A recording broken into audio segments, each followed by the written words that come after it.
Maths के अंदर 99 percentile लेके आने हैं, लेकिन समझ आ नहीं रहा है कि यार करना क्या है। अब यार देखो, एक चीज तो माननी पड़ेगी, सच है जो सच है, क्या है कि यार मैथ सब्जेक्ट होता डिफिकल्ट है। उसको आसानी से सॉल्व नहीं कर पाओगे। हैंडल करने के लिए आपको अलग से चीजें हटके करनी ही पड़ेगी।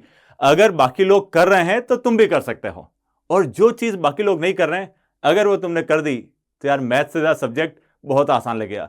लेकिन सबसे बड़ी परेशानी क्या है यार, सब्जेक्ट है जो डिफिकल्ट है तो है ही है, ठीक है वो, लेकिन उसके साथ साथ परेशानी क्या है कि यार कोचिंग में तुम्हारा जो चैप्टर चल रहा है ना, वो इतनी डिफिकल्टी का है कि यार तुम उसको जब सॉल्व करने जा रहे हो, समझने के लिए जा रहे हो, तब तक दूसरा चैप्टर स्टार्ट हो जाता है। तो पहले तो वो चैप्टर कंप्लीट हुआ नहीं, दूसरा स्टार्ट हो गया। स्कूल में अलग चैप्टर चल रहा है, कोचिंग में अलग चल रहा है, दो दो नावों पे सवार हो गए, बैलेंस नहीं बन पा रहा है। होमवर्क करने जा रहे हो, सेल्फ स्टडी का टाइम नहीं मिल रहा है।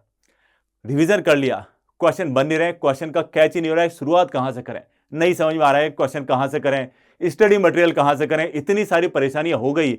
और साथ के साथ नॉट बट लीस्ट, मैथ जैसे सब्जेक्ट में आपको स्पीड और एक्यूरेसी दोनों मेंटेन करनी है। क्वेश्चन सॉल्व भी हो गया ना, तो बहुत ज्यादा टाइम ले रहे हो, कहीं तो जाकर के उसका इंपैक्ट पड़ेगा कि यार पूरे क्वेश्चन अटेम्प्ट ही नहीं हो पा रहे हैं, और जब अटेम्प्ट नहीं हो पा रहे हैं तो मार्क्स तो कम होंगे ही होंगे। तो एक्यूरेसी और स्पीड दोनों को बैलेंस लेके चलना पड़ेगा। अगर इन सभी परेशानियों का, इन सभी डिफिकल्टीज का एक वन स्टॉप सॉल्यूशन चाहिए तो ये वीडियो आपको पूरा देखना पड़ेगा। और अगर ये वीडियो पूरा देखा तो मान के चलिए कि इस वीडियो में जो बताई गई चीजें अगर आपने एक्यूरेट कर ली, अगर एग्जीक्यूट कर ली, मन से एग्जीक्यूट कर ली, तो 99 परसेंटाइल तो क्या उससे ज्यादा भी आ सकते हैं। है कुछ नहीं 99 परसेंटाइल में, आपको ले दे करके 15 क्वेश्चन सॉल्व करने हैं। 25 में से 15 क्वेश्चन सॉल्व हो गए, इजीली आपके 60 मार्क्स होंगे, 60 मार्क्स, और 60 मार्क्स पर 99 परसेंटाइल का बैरियर खत्म। और जैसे ही बैरियर खत्म हुआ, आप जेई एडवांस के लिए क्वालिफाई हुए, एनआईटी की सीट सिक्योर हुई और आपका ड्रीम कंप्लीट हो जाएगा। सबसे पहले, आगे बढ़ने से पहले, सबसे पहले आपको क्या सोचना है कि यार टाइम कितना है। टाइम है ले दे करके हमारे पास 5 महीने, 5 मंथ्स, नॉट बट लीस्ट। इतने ही टाइम में बाकी सारे स्टूडेंट जो कर रहे हैं उससे एक्स्ट्रा करना है। और इन टाइम के अंदर अगर आपने थोड़ा ढंग से मेहनत कर ली, जो मैं बता रहा हूं 3 कैटेगरीज में। कैटेगरीज क्या होगी कि यार कम मेहनत में आपको क्या क्या करना है, उसके बाद थोड़ा सा मोमेंटम बना, फिर आपको क्या क्या करना है जिसमें थोड़ी सी मेहनत लगेगी, एक्स्ट्रा मेहनत लगेगी।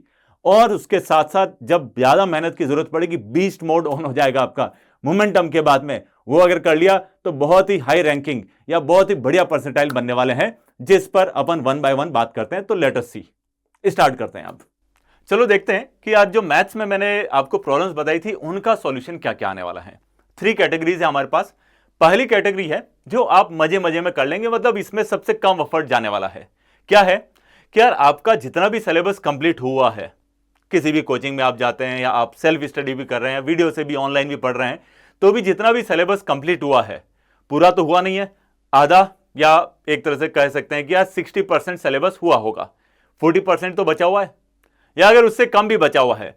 जितना भी बचा हुआ सिलेबस है उनमें अगर आप थोड़ा फोकस रखें, क्लासेस बराबर से अटेंड करेंगे, तो जो बचा हुआ सिलेबस है उसमें रिवीजन की इतनी ज्यादा जरूरत नहीं पड़ेगी जो हमें पिछले वाले सिलेबस में जरूरत पड़ी है।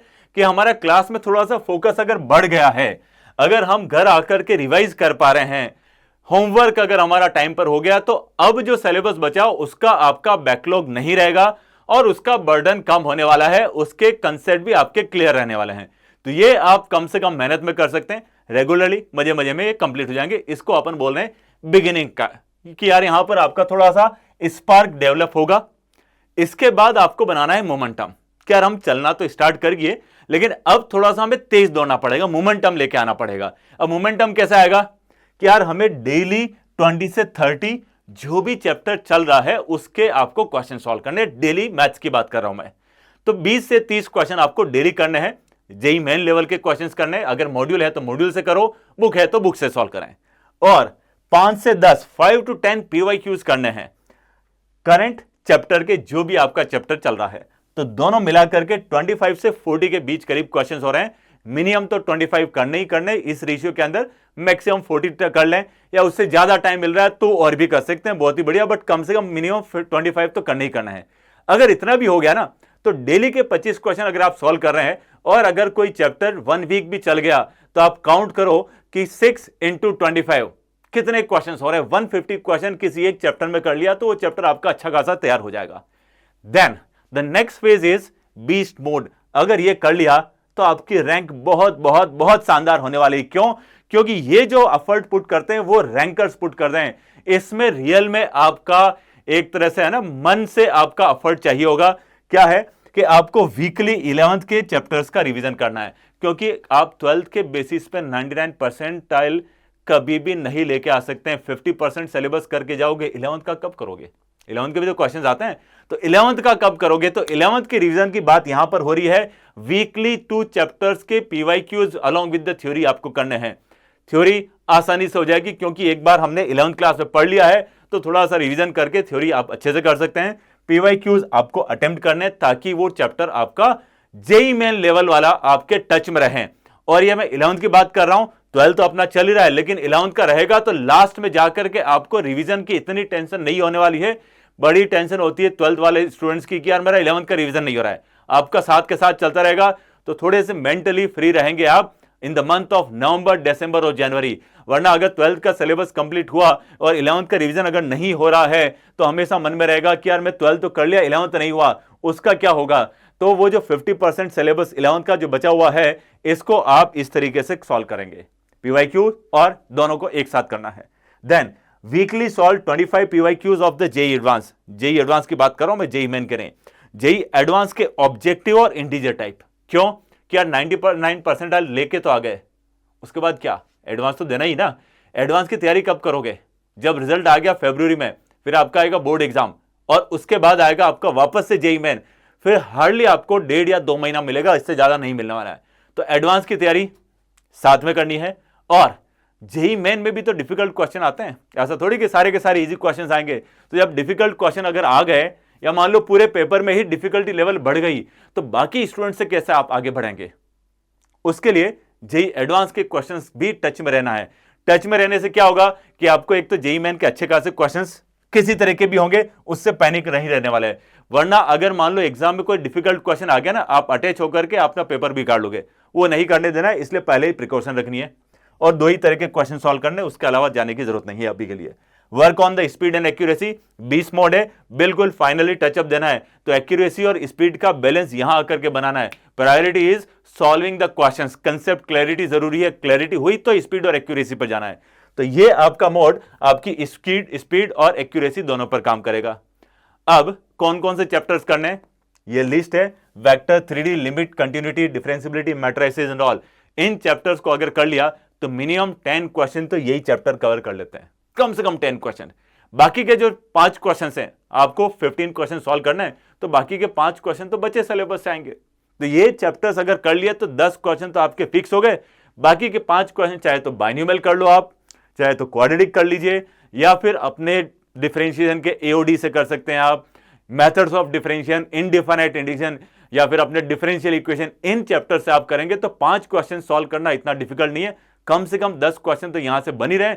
ये हुआ तो एक बहुत अच्छा आपको जर्क मिल जाएगा कि यार 99 परसेंटाइल पहुंचने के लिए। तो इनको आपको सबसे पहले प्रायोरिटी में करना है।